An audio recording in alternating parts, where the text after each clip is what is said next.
አሐዱ አምላክ አሜን። ክቡራን አበው ሊቃውንተ ቤተ ክርስቲያን በየማይረጋችሁ አባቶቼ ካህናት፣ በአገልግሎት የምትመስሉኝ ወንድሞቼ መምህራን ወንጌል፣ ወንድሞች ዲያቆናት፣ የእግዚአብሔር ልጆች፣ የድንግል ማርያም ወዳጆች እንደምን አመሻችሁ። በቸርነቱ ሳይገባን የኃጢአታችንን ብዛትና የሰውነታችንን ክፋት ተመልክቶ ሳያጠፋን ዕድሜ ለንስሐ ሰጥቶ ዳግም በቅድስናው ስፍራ ሰብስቦ ስሙን እንድንጠራ ቃሉንም እንድንሰማ የፈቀደልን የአባቶቻችን የቅዱሳን አምላክ የሰራዊት ጌታ እግዚአብሔር ስለማይነገረው ስጦታው ክብርና ምስጋና ይግባው። የእናታችን የእመቤታችን የቅድስተ ቅዱሳን የድንግል ማርያም የወላዲተ አምላክ ረድኤትና በረከት ለዘላለሙ በሁላችን ላይ አድሮ ይኖር። የምስጢር ባለቤት እግዚአብሔር አምላካችን ለሁላችንም ምስጢሩን ገልጦ ያስተምረን። ባለፈው ጊዜ ጀምረን ወደ ነበረው የትምህርት ርዕስ ነው የምናልፈው። ንዕዱ ማዕዶተ፣ ወደ ማዶ እንሻገር በሚል ርዕስ መማር ጀምረን ነበር። ይህንን ኃይለ ቃል የተመለከትነው በማርቆስ ወንጌል ምዕራፍ 4 ቁጥር 35 ላይ ነው። ለማስታወስ ያህል ካለፈው ጊዜ የትምህርት ክፍላችን የተወሰነውን ባጭሩ እንመለከትና ከቆምንበት ዛሬ እንቀጥላለን። አምላካችን እግዚአብሔር በነገር ሁሉ ማስተዋልን ይስጠን። ንዕዱ ማዕዶተ፣ ወደ ማዶ እንሻገር። የማርቆስ ወንጌል ምዕራፍ 4 ቁጥር 35 ርዕሳችን ነው። በዚህ ርዕስ ውስጥ በመጀመሪያ የተመለከትነው በቁሙ ታሪኩን ነበር። ሙሉ ታሪኩን ሐዋርያውና ወንጌላዊው ቅዱስ ማርቆስ በማርቆስ ወንጌል ምዕራፍ 4 ከቁጥር 35 እስከ ፍጻሜ ምዕራፍ መዝግቦታል። ሐዋርያውና ወንጌላዊው ቅዱስ ማቴዎስ በማቴዎስ ወንጌል ምዕራፍ 8 ከቁጥር 23 እስከ 28 መዝግቦታል። ባጭሩ ታሪኩ እንዲህ ነው። አምላካችን ጌታችን መድኃኒታችን ኢየሱስ ክርስቶስ ቀኑ በመሸ ጊዜ ወደ ማዶ እንሻገር አላቸው ይላል። ይህንንም ብሎ ወደ ታንኳ ገባ። ደቀ መዛሙርቱም እርሱን ተከትለው ወደ ታንኳይቱ ውስጥ ገቡ። መንገድ እየተጓዙ እያለ በታንኳይቱ ላይ ታላቅ ማዕበል፣ ሞገድ፣ ነፋስ ተነሳና ታንኳይቱን ሊደፍናት፣ ሊያሰጥማት፣ ሊሰብራት እስኪቀርብ ድረስ ታላቅ መናወጥ ሆነ ይላል። ያን ጊዜ አምላካችን ጌታችን መድኃኒታችን ኢየሱስ ክርስቶስ ተኝቶ ነበረ። ደቀ መዛሙርቱ ቀስቅሰው አስነስተው እንዲህ አሉት፣ ጌታ ሆይ አድነን አሉት። መምህር ሆይ ስንጠፋ አይገድህምን አሉት። የእኛ መሞት አያሳዝንህምን ብለው ቀሰቀሱት። አምላካችን ኢየሱስ ክርስቶስ ከእንቅልፍ ተነስቶ በመጀመሪያ እነሱን ገሰጻቸው። እናንተ እምነት የጎደላችሁ ስለምን ትፈራላችሁ አላቸው። ከዚያም ባህሩንና ነፋሱን ገሰጸው። ታላቅ ጸጥታ ሆነ። ነፋሱም ተወ፣ ባህሩም ጸጥ አለ ይላል። በዚያ የነበሩ ሰዎች ሁሉ ተደነቁ፣ ተገረሙ። ባህርና ነፋሳትስ እንኳ የሚታዘዙለት ይህ እንዴት ያለ ሰው ነው አሉ ነው የሚለው ታሪኩ። ይህ በቁሙ ታሪኩ ነው። የታሪኩን ምስጢራዊ ትርጉም ለማየት 10 ነገሮች አንስተን ነበር። በመጀመሪያ ቀኑ መሽቶ ነበር። 1 ወደ ማዶ እንሻገር። 2 3 የሚሻገሩትን ባህር፣ 4 የሚሻገሩባትን ታንኳ፣ 5 በታንኳይቱ ላይ የተነሳውን ማዕበልና ሞገድ ዘርዝረን አይተናል። ዛሬ ከዚህ እንቀጥላለን። አምላካችን እግዚአብሔር በድጋሚ በነገር ሁሉ ማስተዋልን ይስጠን።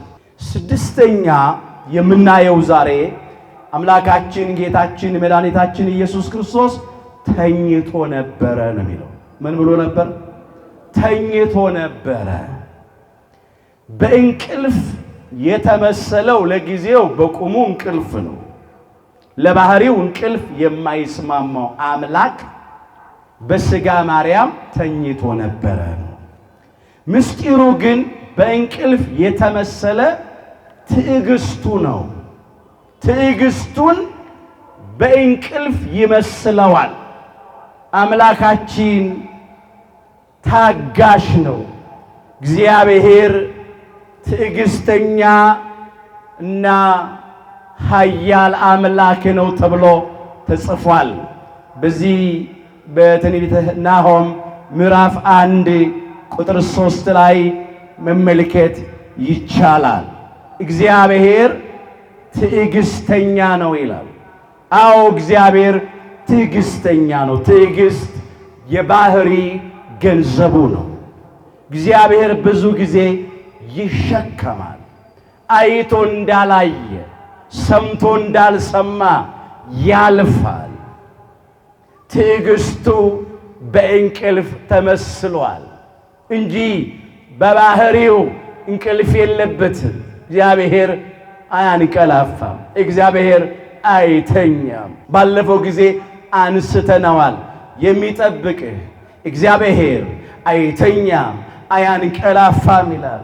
እስራኤልን የሚጠብቅ እግዚአብሔር አይተኛም አያንቀላፋም ብሎ አባታችን ክቡር ዳዊት በዳዊት መዝሙር 120 ቁጥር 3 ጀምሮ መዝግቦታል።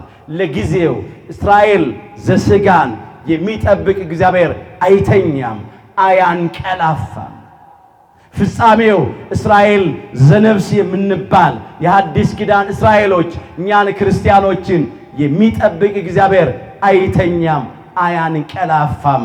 እንቅልፍ ለባህሪው አይስማማውም። ተኝቷል ሲል ትዕግስቱን ያመለክታል። ይታገሳል፣ ብዙ ዘመን ይሸከማል።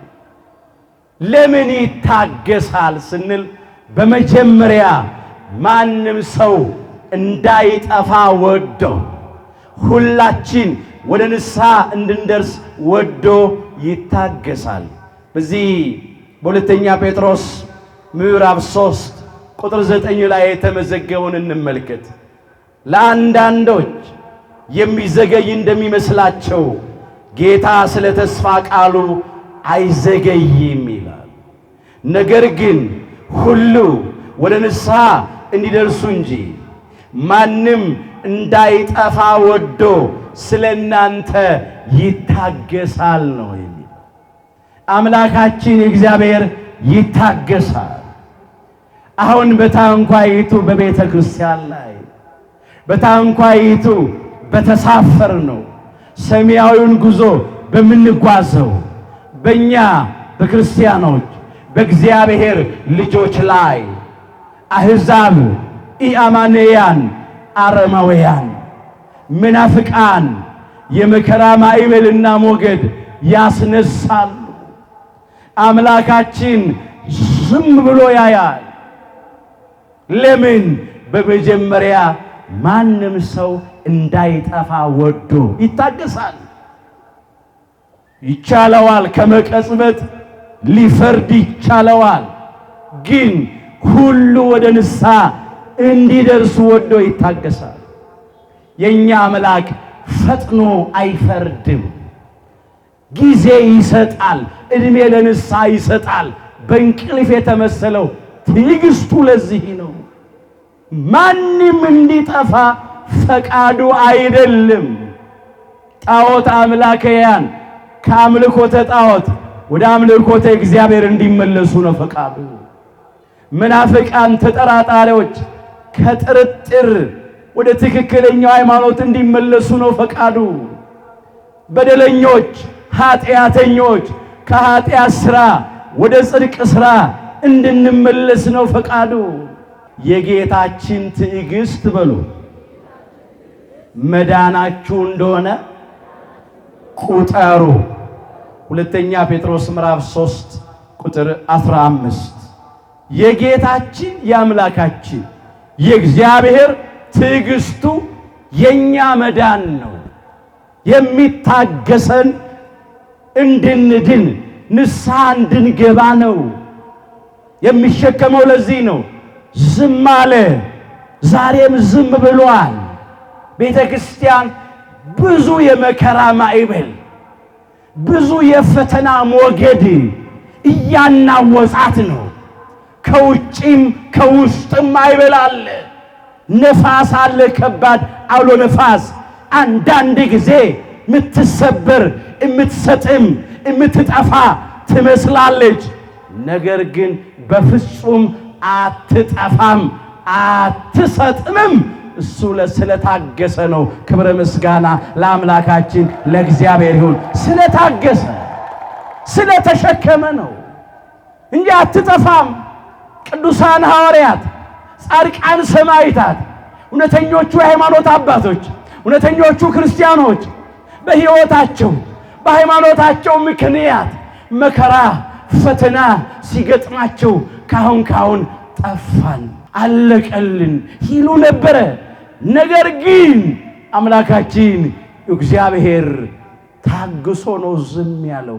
አንዳንዴ እንዲህ እንላለን፣ መድኃኔዓለም ወይ ወረድ ወይ ፍረድ እንላለን። የት ነው ያለው? ይሄ ሁሉ ግፍ ይሄ ሁሉ መከራ በቤተ ክርስቲያንና በክርስቲያኖች ላይ ሲደርስ ለምን ዝም ብለህ ታያለህ እንላለን። ሳያይ ቀርቶ አይደለም፣ ሳይሰማ ቀርቶ አይደለም። በሱ ዘንድ የማይገለጥ የተከደነ የማይታወቅ የተሰወረ ምንም ነገር የለም።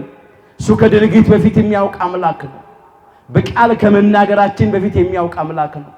ከሐሳብም በፊት ያውቃል። ነገር ግን ልክ እንደተኛ ሰው አስመስሎታል።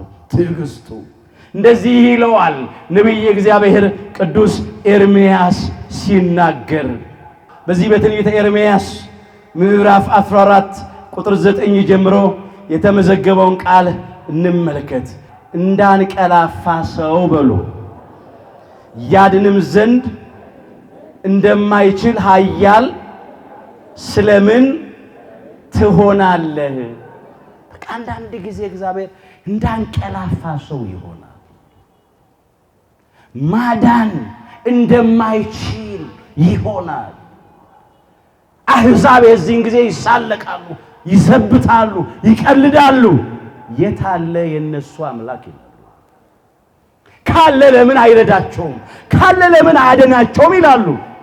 ብዙ ደፍረው ይናገራሉ። የኛ አምላክ ታግሶ ነው። ትዕግስቱም በመጀመሪያ ማንም ሰው እንዳይጠፋ ወዶ ነው። አሕዛብም ቢሆኑ አረማውያንም ቢሆኑ እንዲጠፉ ፈቃዱ አይደለም። ለነሱም እኮ ቅዱስ ሥጋውን ቆርሷል፣ ክቡር ደሙን አፍስሷል፣ ነፍሱን ለመስቀል ሞት አሳልፎ ሰጥቷል። ለዚህ አይደለ እንዴ መድኃኔ ዓለም የምንለው? የዓለም መድኃኒት እነሱንም እኮ አድኗቸዋል። ለነሱም ቤዛ መስዋዕት እኮ ሆኗል። አላመኑበትም እንጂ አልተቀበሉትም እንጂ ቢያምኑበት ቢጠመቁ ቢመለሱ የምሕረት እጆቹ እንደተዘረጉ ናቸው። ሊቀበላቸው ፈቃዱ ነው። ስለነሱም ነው የሚታገሰው። ዝም ሲል እንደተኛ እንዳንቀላፋ ይመስላል። የመጀመሪያው በእንቅልፍ የተመሰለው ትዕግስቱ ሁላችን ንስሐ እንድንገባ ከኛ አንድም ሰው እንዳይጠፋ ነው። ሁለተኛ ትዕግስቱ በእንቅልፍ የተመሰለው ከሱ የሚያመልጥ ማንም ስለሌለ ነው። ነቢዩ ኢሳይያስ ይህ እንደዚህ አድርጎ መዝግቧል።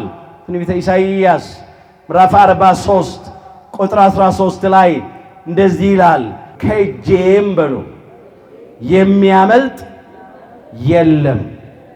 ከእጄ ምን የሚል የለም? የሚያመልጥ የለም። ለዚህ ነው እንዳንቀላፋ እንደተኛ ሰው ዝም የሚለው።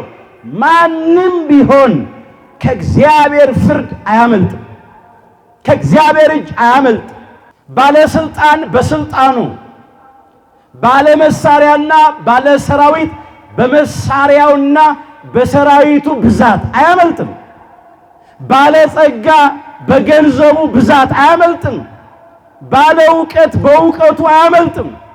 ባለ ዝና በዝናው በስመጥርነቱ በታዋቂነቱ አያመልጥም። ከእጄ የሚያመልጥ የለም ነው ያለው። ከሱ የሚያመልጥ ስለሌለ ይታገሳል። ያ በእንቅልፍ ተመሰለ፣ ግን ይነሳል። ጊዜው ሲደርስ ይነሳል። እግዚአብሔር የሚበቀልበት የበቀል ጊዜ አለ። በዚያ ጊዜ ይነሳል። በእንቅልፍ የተመሰለው ትዕግስቱ ነው። ተኝቶ ነበረ፣ ዛሬም ልክ እንደተኛ ሆኗል ታግሶ። አሁን ደቀ መዛሙርቱ ምን አደረጉ? እግዚኦ አድኅነነ አሉት። ጌታ ሆይ አድነን አሉት። መምህር ሆይ ስንጠፋ አይገድህምን አሉት። ቀሰቀሱት ማለት ነው። ሰባተኛ የምናየው እሱን ነው። ቀሰቀሱት፣ አስነሱት።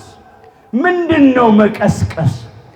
መቀስቀስ ማስነሳት ማለት በቁሙ ለጊዜው አሸልቦ ስለነበር ቀሰቀሱት ነው። በስጋ አንቀላፍቶ ነበር። ምስጢሩ ግን በጸሎት ለመኑት። አድነን እያሉ ከመከራው አድነን፣ ከፈተናው አድነን አሉት። በመከራቸው ቀን ጠሩት። ምን ብሏል? እርሱ ራሱ አስቀድሞ በአባታችን በክቡር ዳዊት ላይ አድሮ በመከራ ቀን ጥራኝ አድንህም አለው፣ አንተም ታከብረኛለህ ብሏል። መዝሙር 49 ቁጥር 15 ላይ በመከራቸው ጊዜ ጠሩት። የቅዱሳን ሐዋርያት ጸሎት ብቻ አይደለም፣ የቅዱሳን ነቢያትም ጸሎት አለ። መቀስቀስ ማለት ማስነሳት ማለት ወደ እርሱ መጮህ ነው፣ መጸለይ ነው፣ መማፀን መለመን ነው። ቅዱስ ዳዊት እንዲህ እያለ አስቀድሞ ዘምሯል። የዳዊት መዝሙር 43 ቁጥር 22 ጀምሮ የተመዘገበውን ቃል እንመልከት። ስለ አንተ ሁልጊዜ ተገድለናል አለ፣ እንደሚታረዱም በጎች ሆነናል አለ። ስለ አንተ ሁልጊዜ ተገድለናል ሲል ዕለት ዕለት ለሞት የሚያደርስ መከራ ተቀብለናል ሲል ነው። እንደሚታረዱ በጎች ሆነናል አለ። የበዓልን በግ ከስቷል ይወፍር የሚለው የለም። ቁመቱ አጥሯል ይርዘም የሚለው የለም። በዓሉ ከደረሰ ያርዱታል፣ ያወራርዱታል፣ ይበሉታል። እንዲሁ እኛም እንደዚህ ሆነናል አለ። የራሱም ነገር አለበት፣ የቅዱሳን ነቢያት ነገር አለበት።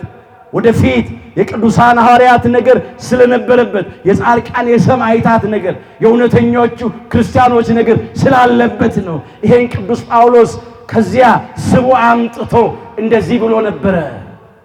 በከመ ይቤ መጽሐፍ አለ፣ መጽሐፍ እንዳለ በእንቲአከ ይቀትሉነ ኩሉ አሜረ፣ ስለ አንተ አለ፣ በአንተ ስም ስላመንን፣ በአንተ ስም ስለተጠራን፣ በአንተ ስም ስለምንመሰክር፣ ስለ አንተ ቀኑን ሁሉ ይገድሉናል፣ ቀኑን ሁሉ ተገድለናል።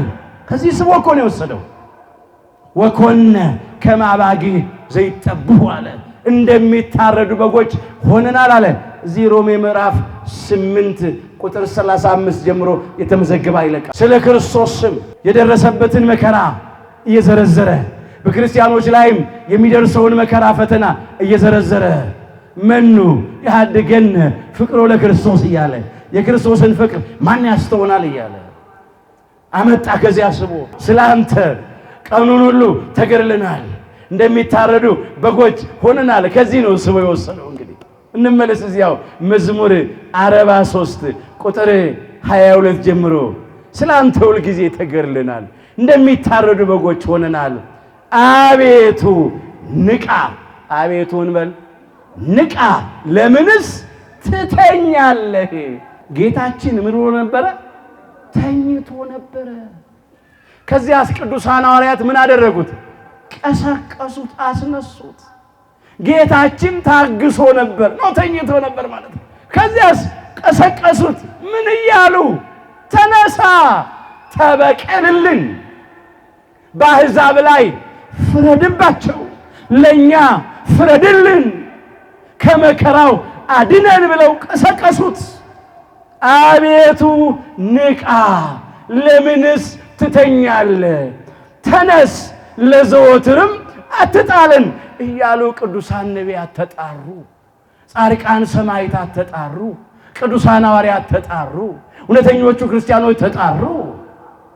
ዛሬም የኛ ድርሻ መጣራት ነው፣ መጸለይ ነው፣ መጮህ ነው። ባለብዙ መከራዎች ነን፣ ባለብዙ ፈተናዎች ነን። ማዕበሉ፣ ሞገዱ፣ ነፋሱ በቤተ ክርስቲያናችን ላይ እየነፈሰ ነው፣ በእኛ ላይ እየደረሰ ነው። እየተናወጽን እየታወክን እየተጨነቅን ነው፣ ስጋት ውስጥ ነው ያለነው። ስለዚህ መጮህ ከክቡር ዳዊት ጋር መጮህ፣ ከቅዱሳን ነቢያት ከቅዱሳን ሐዋርያት ከጻድቃን ከሰማዕታት ጋር መጮህ፣ መጣራት፣ መጸለይ። አቤቱ ንቃ፣ ለምንስ ትተኛለህ? ተነስ ለዘወትርም አትጣለን፣ ለምንስ ፊትህን ትሰውራለህ? ልክ የሌለ እስኪመስል ድረስ ማለት ነው። መከራችንንና ችግራችንንስ ለምን ትረሳለህ? ነፍሳችን በመሬት ላይ ተጎሳቁላለችና ሆዳችንም ወደ ምድር ተጣብቃለችና አቤቱ ተነስና እርዳን፣ ስለ ስምህም ተቤዠን። ስለኛ አይደለም፣ በቅዱሱ ስምህ ስለተጠራን ስለ ስምህ ብለህ ተቤዠን እያሉ ጮሁ። ቅዱሳን ሐዋርያት ተጣሩ፣ ጻድቃን ሰማዕታት ተጣሩ፣ ጮሁ። ያን ጊዜ ጌታችን ከእንቅልፉ ተነሳ። ምን ማለት ነው? ከትዕግስት ወጣ፣ ለበቀል ተነሳ፣ ለፍርድ ተነሳ ማለት ነው። መነሳት ማለት ደግሞ ያ ተነሳ። ተነስቶ በመጀመሪያ ደቀ መዛሙርቱን ገሰጻቸው። አዎ ስለ እምነታቸው መጉደል ገሰጻቸው። ምን ሲል? እናንተ እምነት የጎደላችሁ ስለምን ትፈራላችሁ? በቁሙ ለጊዜው እርሱ ከኛ ጋር ካለ እኛ ከእርሱ ጋር ከሆንን ምንም ነገር አያገኘንም፣ አይደርስብንም ብላችሁ ለምን በእምነታችሁ አልጸናችሁም ነው? ለምን ትጠራጠራላችሁ? ለምን ትፈራላችሁ? አለና ገሰጻቸው። ምስጢሩ ግን እንደዚህ ነው ወገኖቼ። ከሱ ጋር ሆነን ሞትም ቢሆን የሱ ፈቃድ ከሆነ እንሙት። ለምን? በስጋ ብንሞት በነፍስ አንሞትም። አንድ ጊዜ ብንሞት ሁለተኛ አንሞትም። ከሞት በኋላ ሕይወት አለን፣ ከመቃብር በኋላ ትንሣኤ አለን ብላችሁ ለምን አልጸናችሁም? የጥቂቱ ጊዜ መከራችን የዘላለም ክብራችን ዋዜማ ነዋ። የጥቂቱ ጊዜ ሐዘናችን የዘላለም ደስታችን ዋዜማ ነዋ። የሥጋ ሞት እረፍት ነው። የሥጋ ሞት ከምድር ወደ ሰማይ የምንወጣበት መሰላል ነው። የሥጋ ሞት ከሚያልፈው ዓለም ወደማያልፈው ዓለም የምንሸጋገርበት ድልድይ ነው። የሥጋ ሞት ሃይማኖቱን ላጸና፣ ምግባሩን ላቀና፣ ለንስሐ የሚገባ ፍሬ ላፈራ ሰው ወደ እግዚአብሔር የሚሄድበት መንገድ ነው። ስለዚህ ስለምን ትፈራላችሁ? ሰዎች ቢገድሉ ስጋችሁን ነው፣ ነፍሳችሁን የት ያገኙታል ሲል እኮ ነው።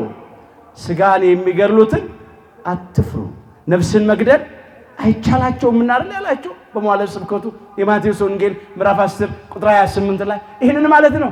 መጀመሪያ እነሱን የገሰጸበት ምክንያቴ ነው። ገሰጻቸው፣ ስለ እምነታቸው ማለት ገሰጸ።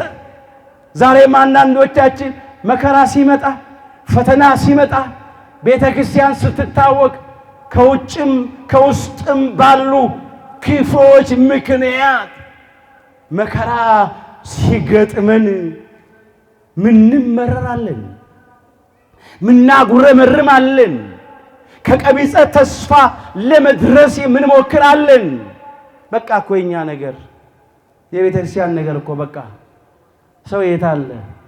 ይሄ ሁሉ ነገር ሲደረግ እግዚአብሔር ራሱ የት አለ የምንልበት ጊዜ አለ። በእኛ ዘንድ ይሄ አይደረግ። ዛሬም ይገስጸናል፣ ይናገረናል አምላካችን እግዚአብሔር።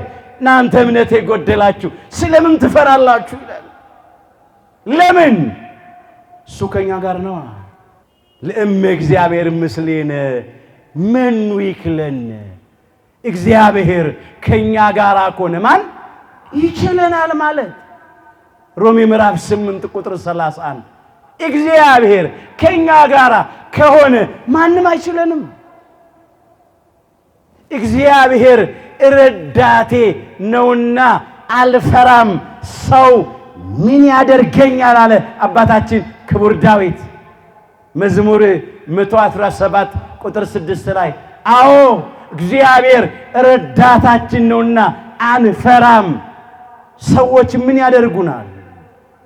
ሰዎች ቢገድሉ ስጋችንን ነው፣ ነፍሳችንን የት ያገኟታል? እግዚአብሔር ደግሞ ከሁሉ ሊያድነን ይቻለዋል።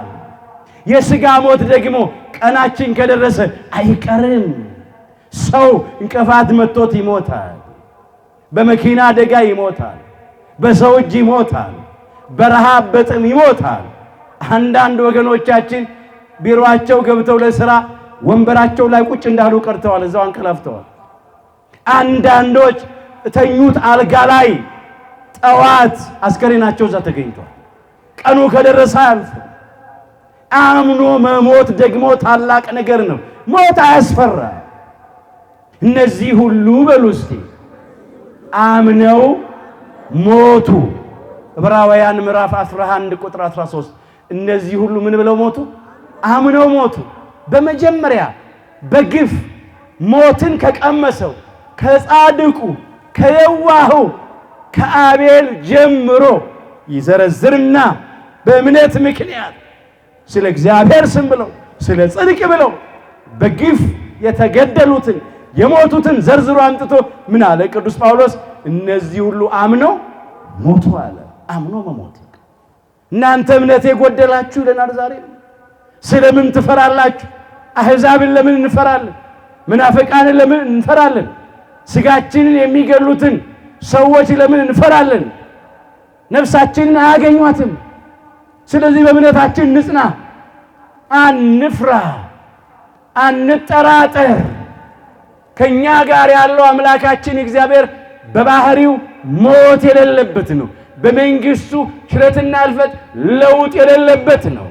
ይረዳናል፣ ያድነናል፣ ያጸናናል፣ ያበረታናል። እንዲህም እያለ ተናግሯል አምላካችን እግዚአብሔር። ለጊዜው ለእስራኤል ዘሥጋ ፍጻሜው ለእኛም የተነገረ ቃል ነው። በዚህ በትንቢተ ኢሳይያስ ምዕራፍ 41 ቁጥር 10 ጀምሮ እንዲህ አለ አምላካችን እግዚአብሔር፣ እኔ በሉ ካንተ ጋር ነኝና አትፍራ፣ እኔም አምላክህ ነኝና አትደንግጥ፣ አበረታሃለሁ፣ እረዳህም አለሁ። እንደዚህ ነው የሚለው እግዚአብሔር ከኛ ጋር ነው። አንፍራ። ቅዱሳን ሐዋርያትን ያላቸው እንዲህ ነው። ጻድቃን ሰማዕታት ያላቸው እንደዚህ ነው። እናንተ እምነት የጎደላችሁ ስለምን ትፈራላችሁ? እኔ ከእናንተ ጋር ሆኜ እናንተ ከኔ ጋር ሆናችሁ እንዴት ትፈራላችሁ? አሁንም ይህንን ይላል፣ እኔ ከእናንተ ጋር ነኝና አትፍሩ፣ አትደንግጡ፣ እኔ አበረታችኋለሁ፣ እኔ እረዳችኋለሁ ይላል። አሁንም አምላካችን እግዚአብሔር ያበርታን። እግዚአብሔር አምላካችን ሁላችንን ይርዳን፣ ደግሞ ይረዳናል። ቃል ገብቷል። እረዳሃለሁ ነው ያለው፣ አበረታሃለሁ ነው ያለው። ቅዱሳን ሐዋርያት ጮኹ፣ ጸለዩ። ጻድቃን ሰማዕታት ተጣሩ። እውነተኞች ክርስቲያኖች ተጣሩ ማለት ነው። ዛሬም እንጣራ።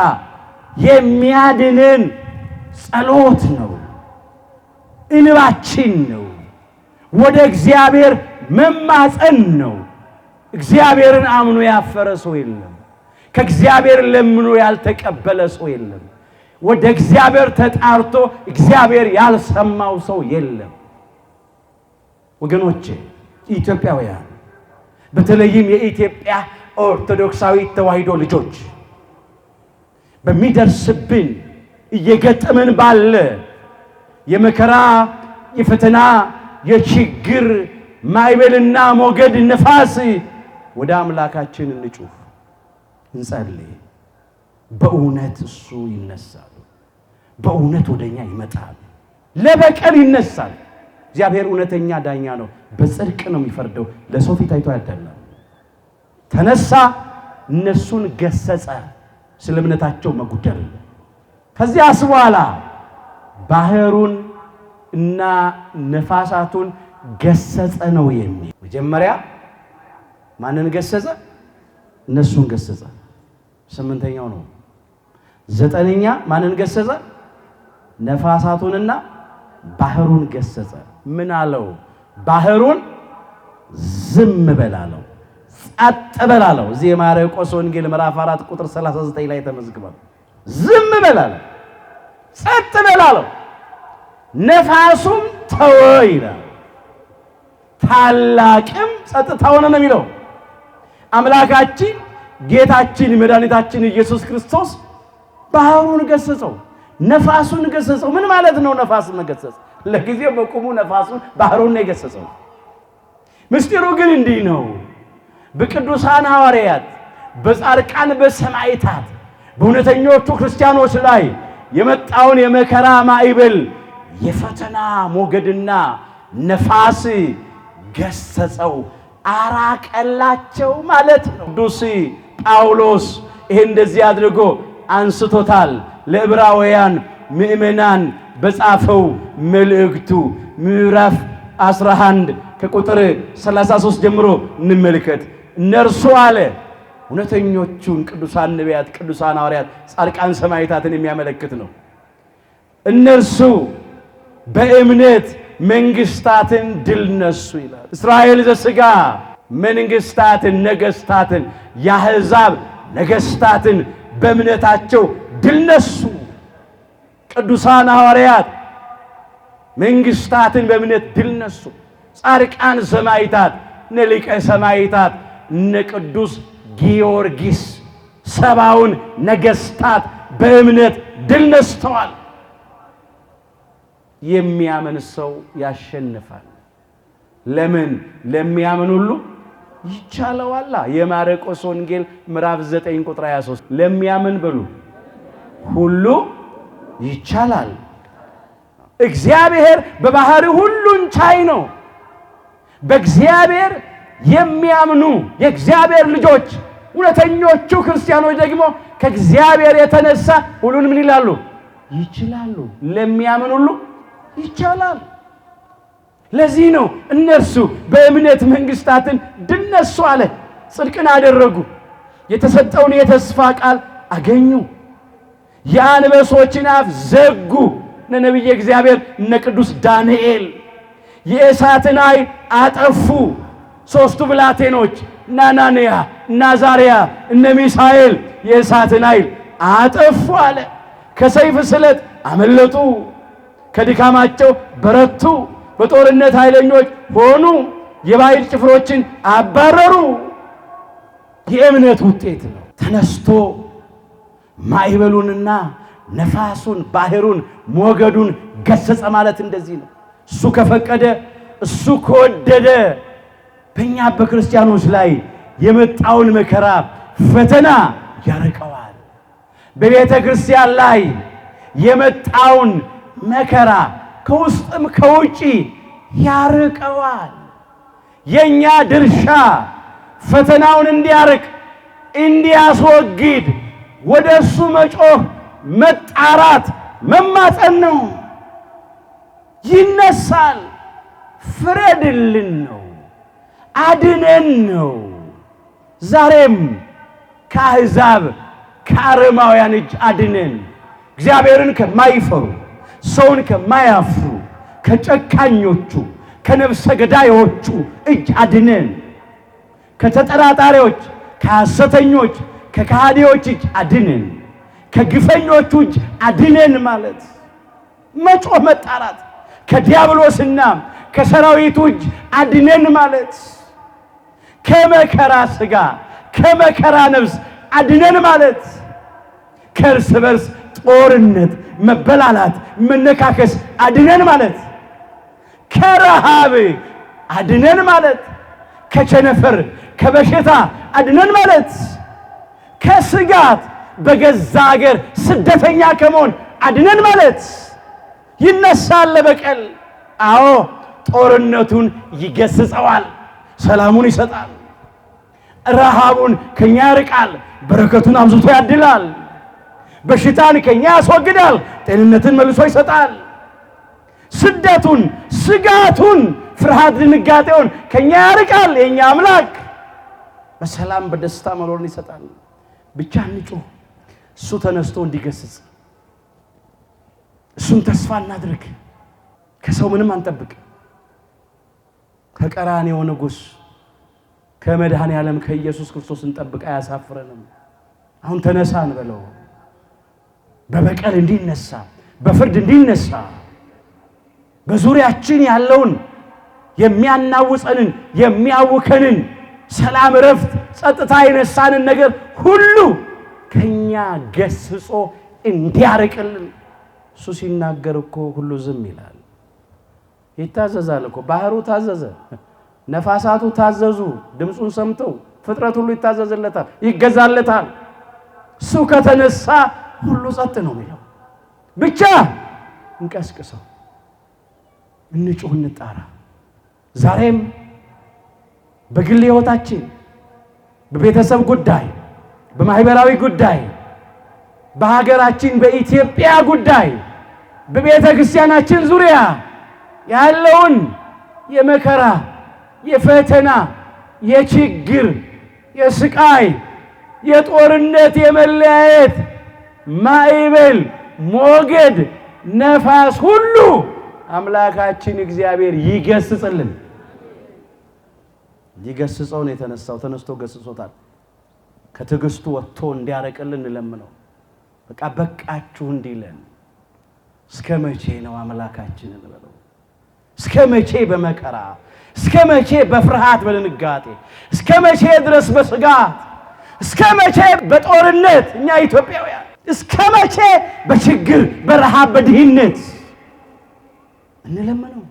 እንጩህ፣ እንጣራ እንጂ ያለን እንዳይመስላችሁ ወገኖቼ። መጮህ አለብን። ጌታ ሆይ አድነን፣ ጌታ ሆይ ኢትዮጵያንና ሕዝቧን አድናት። ስንጠፋ አይገድህምን? ስናልቅ አይገድህምን? ወንድም ወንድሙን ሲገድል አይገድህም? ልጆች ወላጆቻቸውን ሲገድሉ፣ ወላጆች ልጆቻቸውን ሲገድሉ ጎራ ለይተው ኢትዮጵያውያን ናቸው የሚጨራረሱት። እንጩህ። ከዚህ በላይ ምን ማይበላል? ምን ሞገድ አለ? እንጣራ።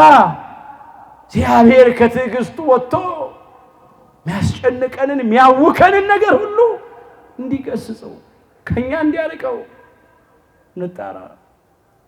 ባህሩንና ነፋሳቱን ገሰጸ አለ። 9ኛው ነው። 10ኛውና የመጨረሻው ታላቅ ጸጥታ ሆነ ነው። ያ ታላቅ መናወጥ ወደ ታላቅ ጸጥታ ተለወጠ። እሱ ተኝቶ ሳለ ታላቅ መናወጥ ሆነ። እሱ ሲነሳና ሲገስጸው ታላቅ ምን ሆነ? ጸጥታ ሆነ። እሱ ታግሶ ዝም ብሎ ሳለ አሁን ያው ታላቅ መናወጥ ነው፣ ታላቅ ሁከት ነው። እሱ ከትዕግስት ሲወጣ ታላቅ ጸጥታ ይሆናል። አይዟችሁ ይህም ቀን ያልፋል። እንደታወክን አንቀርም፣ እንደተጨነቅ እንደፈራን እንደደነገጥን አንቀርም፣ እንደሰጋን እንደተሸማቀቅን አንቀርም። ደግሞ ምን ታሳየን ይሆን? ደግሞ ምን ታሰማንን ይሆን እያልን እንዳማጥን አንቀርም። ይሄም ቀን ያልፋል። አው ለሱ በወጀብም ባሉ ነፋስም ውስጥ መንገድ አለ። አየነው እኮ አየነው። በወጀብ ውስጥ አይደለ? ባሉ ነፋስ ውስጥ አይደለ? በማዕበልና በሞገድ ውስጥ አይደለ እንዴ እየተጓዙ የሄዱት? እኛም በዚያ ውስጥ እያለፍን ያለነው። ታላቁ ጸጥታ ይመጣል። ታላቅ ጸጥታ ታላቅ ሰላም ነው። ታላቅ እረፍት ነው። ታላቅ ደስታና እርካታ ነው። ታላቁ ጸጥታ፣ ታላቁ ሰላም፣ ታላቁ እረፍት ደግሞ የሚገኘው በሰላም አምላክ፣ በሰላም አባት፣ በሰላም አለቃ፣ በሰላም ንጉሥ፣ በሰላማዊ በኢየሱስ ክርስቶስ ነው። እርሱ ነው ሰላማችን፣ እርሱ ሰላማችን ነውና ብሏል ቅዱስ ጳውሎስ በኤፌሶን መልእክቱ ምዕራፍ 2 ቁጥር 14 ላይ። እሱ ሰላማችን ነው። ሰላምን የሚሰጠን ጸጥታን የሚያድለን ሰላማችን አምላካችን ነው። ታላቅ ጸጥታ ሆነ አለ። በቅዱሳን ሐዋርያት፣ በጻድቃን፣ በሰማዕታት በእውነተኞቹ ክርስቲያኖች ላይ የነበረው መከራ የገጠማቸው ፈተና ከነሱ ራቀ። ለጥቂት ጊዜ ነው መከራ የምንቀበለው። ከዚያ በኋላ ጸጥታ ይሆናል። ቅዱስ ጴጥሮስ እንዲህ አድርጎ እንደመዘገበው አንደኛ ጴጥሮስ ምዕራፍ 5 ቁጥር 10 ላይ በኢየሱስ ክርስቶስ ይላል ወደ ዘላለም ክብሩ የጠራችሁ። ወደ ዘላለም ምኑ የጠራችሁ? ወደ ዘላለም ክብሩ የጠራችሁ። ምንድን ያልነው ስንነሳ? ንዕዱ ማይዶተ፣ ወደ ማዶ እንሻገር ነው ያለው ክርስቶስ። ይሄ ነው ወደ ዘላለም ክብሩ፣ ወደ ማዶ ወደ ገነት እንሻገር፣ ወደ ማዶ ወደ መንግሥተ ሰማያት እንሻገር። ወደ ክብሩ ነው የጠራን። ወደ ክብሩ የጠራችሁ አለ የጸጋ ሁሉ አምላክ ለጥቂት ጊዜ በሉ መከራን ከተቀበላችሁ በኋላ ራሱ ፍጹማን ያደርጋችኋል፣ ያጸናችሁማል፣ ያበረታችሁማል። እውነት ነው። ለጥቂት ጊዜ መከራ ትዝ ይላችኋል። ማዕበሉ፣ ሞገዱ፣ አውሎ ነፋሱ ለጥቂት ጊዜ ነበር። እሱ ተኝቶ ሳለ፣ እሱ ታግሶ ሳለ ማለት ነው። መከራው ጥቂት ጊዜ ነው። ፈተናው ጥቂት ጊዜ ነው። እሱ ከትዕግስት ሲወጣ ለበቀል ሲነሳ ግን ያ ማዕበል፣ ያ ሞገድ፣ ያ አውሎ ነፋስ የት ደረሰ እስኪባል አድራሻው እስኪጠፋ ድረስ ታላቅ ጸጥታ ሆነ። ክብረ ምስጋና ለአምላካችን ለጌታችን ለመድኃኒታችን ለኢየሱስ ክርስቶስ። ጥቂት ጊዜ መከራ አለ፣ ጥቂት ጊዜ ፈተና አለ። ግድ ነው። ግን አይዟችሁ፣ እሱ ለበቀል ሲነሳ፣ ለፍርድ ሲነሳ፣ ሊያድነን ሲነሳ፣ ከትዕግስቱ ሲወጣ ያን ጊዜ ጸጥታ ይሆናል፣ እረፍት ይሆናል፣ ደስታ ይሆናል። የመጣብን መከራ ያገኘን ፈተና የሌለ እስኪመስለን ድረስ በዚያ ውስጥ ያላለፍን እስኪመስለን ድረስ አናስታውሰውም። ያልፋል። ራሱ ፍጹማን ያደርጋችኋል፣ ያበረታችሁማል፣ ያጸናችሁማል ያለው በቃ ያድነናል። ጥቂት ጊዜ ነው መከራ፣ ጥቂት ጊዜ ነው ፈተና። የጥቂቱን ጊዜ መከራ ግን መታገስ፣ የጥቂቱን ጊዜ ፈተና መታገስ ከኛ የሚጠበቀው ይሄ ነው። ወደ ክብሩ ነው የጠራን፣ ወደ ማዶ ሊያሻገረን ነው የጠራን። የእሱ ዓላማ እንድንሻገር ነው፣ እንድንድን ነው፣ የዘላለም ሕይወት እንድናገኝ ነው። በባህር ውስጥ እንድንሰጥም አይደለም፣ በዓለም እንድንጠፋ አይደለም። በፍጹም የእሱ ዓላማ አይደለም ይሄ። የሱ ዓላማ ወደ ማዶ ማሻገር ወደ ክብሩ ማድረስ ነው። የብርሃን ማጎናጸፊያ ማጎናጸፍ ነው። የሕይወትን አክሊል ማቀዳጀት ነው። በክብር ዙፋን ላይ ማስቀመጥ ነው።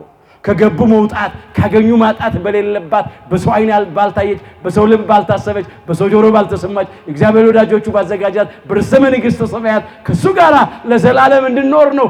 ዓላማው ይሄ ነው። የሱ ዓላማ ይሄ ነው። ከእልፍ አእላፋት ወትእልፊት አእላፋት ቅዱሳን መላእክት ጋር ቅዱስ ቅዱስ ቅዱስ እያልነው እያመሰገንነው ለዘላለም በክብርና በሕይወት እንድንኖር ነው። የሱ ዓላማ ወደ ማዶ እንድንሻገር ወደ ክብሩ ጠርቶ ለመሻገር ግን እንዘጋጅ።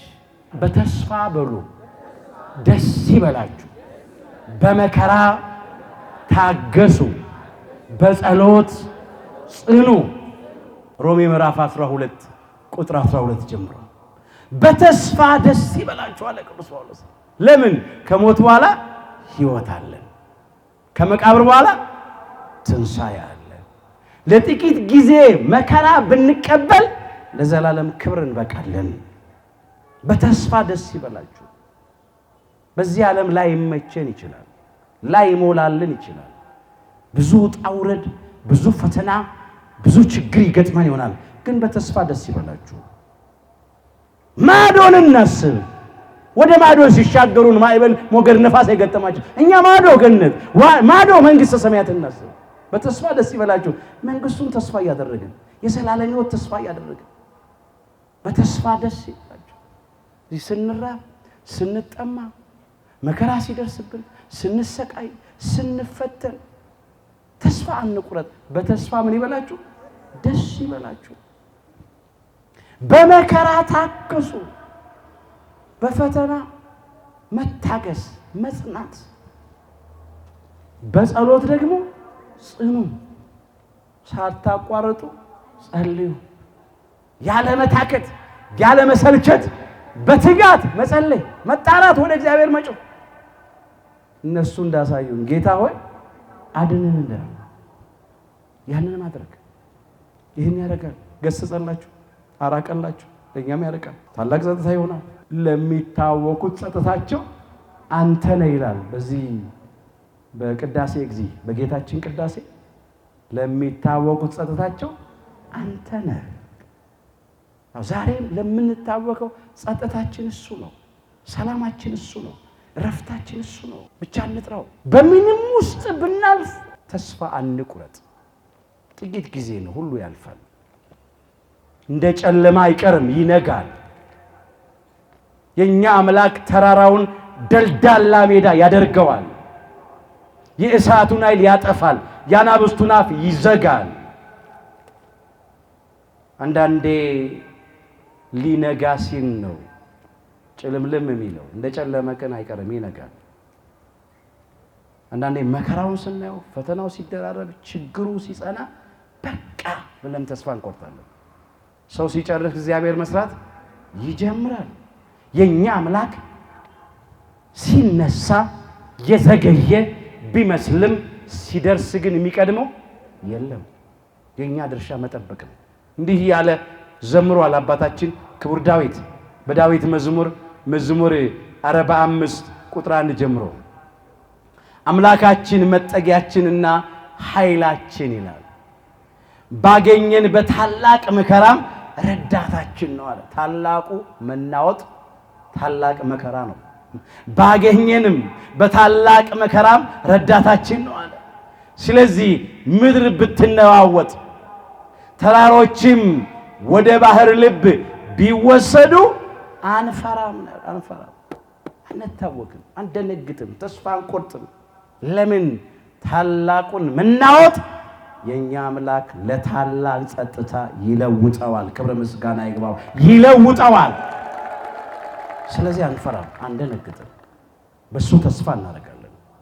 ቅዱሳን ሐዋርያት አብዛኛዎቹ ከዓሣ አጥማጅነት ነው የተጠሩት። ከባህር ጋር ነበር የሚኖሩት። ዋና ይችላሉ። ግን ማዕበሉ፣ ሞገዱ፣ ነፋሱ ሲነሳ አይ እሱም ተኝቷል፣ ምንም ማድረግ አንችልም፣ ሊረዳን አልቻለም ብለው ከታንኳ እየወረዱ ባህሩን በዋና እያቋረጡ ለማለፍ አልሞከሩም። እዚያው ታንኳይት ውስጥ ሆነው ምን አሉ?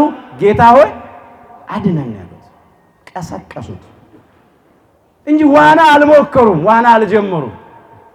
ባህር ይህች ዓለም ናት ብለናል። ታንኳይቱ ሃይማኖታችን ናት፣ ቤተክርስቲያናችን ናት ብለናል።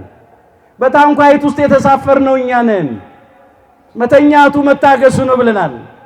አሁን መከራ ፈተና ሲበዛ እግዚአብሔር ፈጥኖ አልፈረደም፣ ዝም ብሏል፣ ታግሷል ብለን እኛ በስጋ ጥበብ እየዋኘን ባህር ዓለምን ለማቋረጥ መከራ ችግር ማይበልና ሞገድን ለማለፍ አለመሞከር በቤተ ክርስቲያን ታንኳይት ውስጥ በሃይማኖታችን ታንኳ ሆነን በእውነት ጌታችንን አምላካችንን መጣራት መጮህ ወደሱ። አንዳንዶቻችን በስጋ ጥበብ የምንዋኛለን። ይሄንን መከራ ይሄን ፈተና በቤተ ክርስቲያን ላይ ያለውን ችግር በሃይማኖታችን ላይ የመጣውን መከራ ችግር በክርስቲያኖች ላይ የመጣውን ነገር ሁሉ በስጋ ጥበብ ለማለፍ ለመወጣት ምን ሞክር ሰዎች አለን። በፍጹም እሱ አይሆንም። መፍትሄው ከማን ነው? ከእግዚአብሔር ነው። በእኛ ጥበብ አይሆንም። እነሱ በስጋ ፈቃድና ሐሳብ አልተጓዙም። የተጓዙት አምላካችንን እየተጣሩ ነው፣ እየለመኑ ነው፣ እየተማጸኑ ደጅ እየጠኑ ነው። እኛም ከሃይማኖት አንናወጽ፣ ከቤተ ክርስቲያን አንውጣ፣ ከእግዚአብሔር ጋር ሆነን እሱን እንማጸን፣ በመንፈሳዊው መንገድ እንሂድ። እሱን ተከትለን እሱን አብነት አድርገን ሃይማኖታችን እናጽና፣ ምግባራችን እናቅና፣ ለንስሐ የሚገባ ፍሬ እናፍራ እንጂ በስጋ ጥበብና በስጋ ፈቃድ ለመጓዝ አንሞክር። እሱ አያዋጣንም፣ አይጠቅመንም። የሚረዳንና የሚረዳን አምላክ አለን። ሰዎች አይረዱንም ይሆናል፣ ሰዎች አልረዱንም፣ ሰዎች አልተረዱንም ይሆናል። የኛ አምላክ ግን ይረዳናል፣ ደግሞም ይረዳናል። የሚረዳኝ የለምና ከኔ አትራቅ ብሏል አባታችን ክቡር ዳዊት በዳዊት መዝሙር 21 ቁጥር 11 ላይ።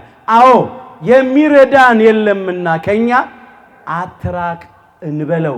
ረዳሃለሁ ብሏል፣ አበረታሃለሁ ብሏል፣ አድንሃለሁ ብሏል፣ ያደርገዋል። አይተናል፣ ስንቶቹን አድኗል፣ እኛንም ያድነናል። ቤተ ክርስቲያን በብዙ ማዕበል በብዙ ሞገድ በብዙ አውሎ ነፋስ አልፋ ነው እኛ ዘመን የደረሰችው። ማዕበል አይነሳባትም ማለት አይቻልም። ሞገድ አይገጥማትም ማለት አይቻልም። አውሎ ነፋስ አያናውጻትም ማለት አይቻልም። በፍጹም አይቻልም። ቤተ ክርስቲያናችን ያለችው በባህር በተመሰለው በዚህ ዓለም ላይ ነው። እኛም በውስጧ ተሳፍረናል። ጉዟችን ወደ ማዶ ወደ ገነት ወደ መንግሥተ ሰማያት ነው። ሁልጊዜ ቤተ ክርስቲያን ፈተና ይገጥማታል፣ መከራ ይገጥማታል። ከፀሐይ በታች ምንም አዲስ ነገር የለም። ቅዱሳን ሐዋርያትም ጻድቃን ሰማዕታትም ከኛ በፊት የነበሩትም ክርስቲያኖች በዚህ ነው ያለፉት። ግን ቤተ ክርስቲያን እስካሁን አልጠፋችም፣ አልሰጠመችም፣ ወደፊትም አትጠፋም፣ አትሰጥምም። በውስጧ ያለው ያደረው እሱ ነውና ክብር ምስጋና ለአምላካችን ለጌታችን ለመድኃኒታችን ለኢየሱስ ክርስቶስ። ታላቅ ጸጥታ ሆነ ነው 10ኛው። ከዚያ ወደ ማዶ ተሻገሩ። ለጊዜው ማዶ ደረሱ። እዛ ፍጻሜ ወደ ገነት፣ ኋላ ደግሞ ወደ መንግሥተ ሰማያት ማለት ነው። አምላካችን እግዚአብሔር ሁላችንን በእውነት መከራውን ፈተናውን ሁሉ ተቋቁመን ወደ ማዶ ወደ ገነት ወደ መንግሥተ ሰማያት እንድንሻገር በቸርነቱ ይርዳን። ንኢዱ ማይዶተ ወደ ማዶ እንሻገር። የማርቆስ ወንጌል ምዕራፍ 4 ቁጥር 35 ሁላችን ከውድቀታችን ተነስተን ከርኩሰታችን ተቀድሰን ወደ አባቶቻችን ወደ ካህናት ቀርበን ኃጢአታችን ሁሉ ተናዘን ቅዱስ ሥጋውን በልተን ክቡር ደሙን ጠጥተን መንግሥቱን እንድንወርስ ስሙን እንድንቀድስ ኃያሉ እግዚአብሔር አምላካችን ይርዳን። እግዚአብሔር አምላካችን በቸርነቱ የሁላችንንም መጨረሻችንን ያሳምርልን። ቆየን።